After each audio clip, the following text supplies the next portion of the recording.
Dr. Christopher West here, the Theology, the Body Guy. In this video, we're going to be looking at this commonly held belief that the Catholic Church is just obsessed with the pelvic issues. Is the Catholic Church obsessed with sex?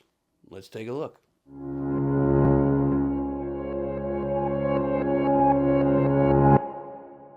In my previous video, I addressed the misunderstanding that the Catholic Church is down on sex. In this video, we're going to look at the widespread idea that the Catholic Church is obsessed with sex. Can't the Catholic Church talk about anything other than the pelvic sins?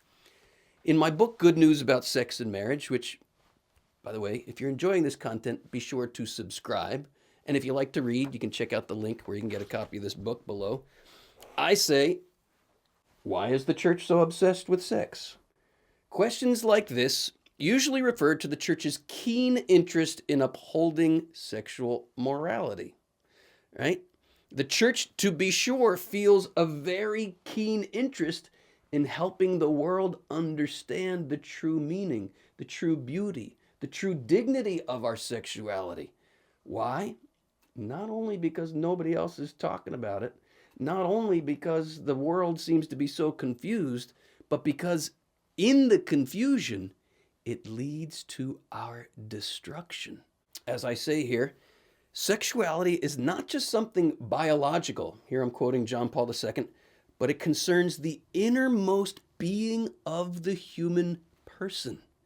Sexuality is not just something physical, because we are a profound unity of body and soul.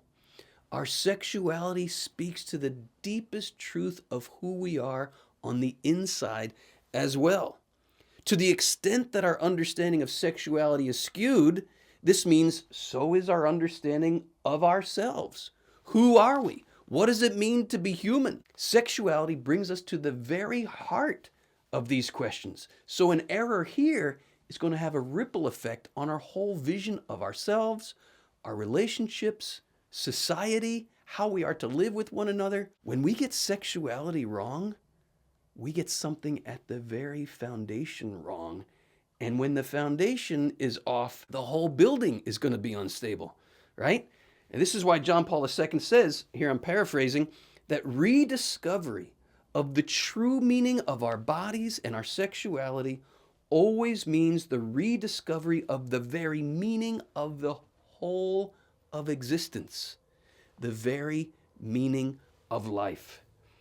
The sexual urge taps into the most powerful drives and desires of the human heart. Depending on how they're directed, these drives and desires have the power for great good or for great destruction.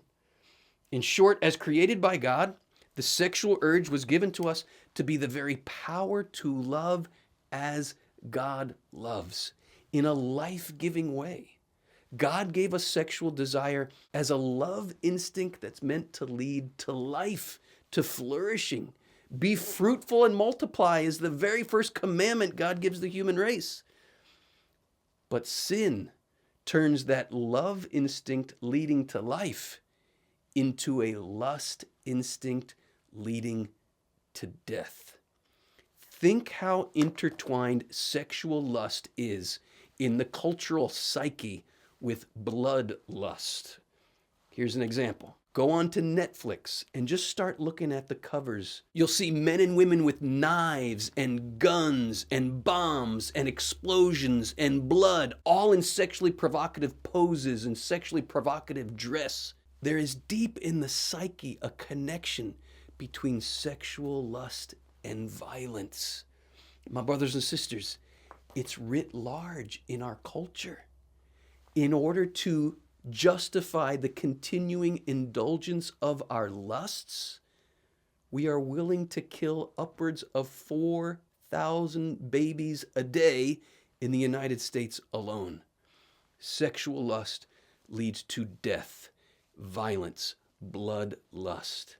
This is something we have to have the courage to take a deeper look at. Is the church obsessed with sex here? Maybe the church is obsessed with helping the human race to understand who we really are as men and women made in the image and likeness of God, and sparing us from the death and destruction that comes when the love instinct leading to life gets perverted into a lust instinct leading to violence and death. I conclude here.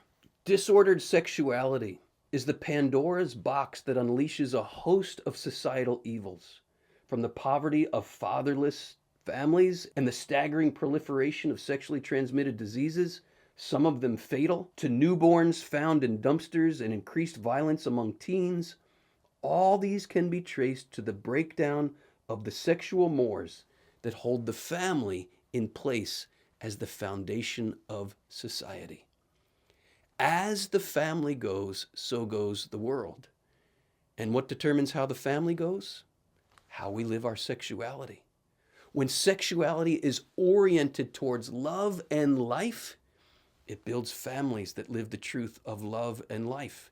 That builds neighborhoods, communities, cities, states, nations, a world that lives the truth of love and life. When sexuality is disoriented away from love and life, the family breaks down, the neighborhood breaks down, the community breaks down, the society breaks down, the world breaks down. This is the world we're living in now, a culture of death. And so St. John Paul II said, it is an illusion to think we can build a true culture of human life if we do not accept and experience, both of them are important, accept and experience sexuality, love, and the whole of life according to their true meaning and their close interconnection.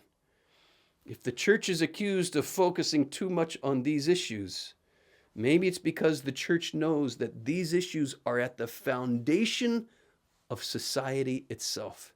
And these issues determine whether we flourish or flounder. Lord, open our eyes to who we really are, redirect our desires that are twisted and confused, teach us how to love as you love, so we can flourish rather than flounder. My brothers and sisters, I have so much more to share with you about John Paul II's Theology of the Body. I invite you to consider taking a course online with me or in person.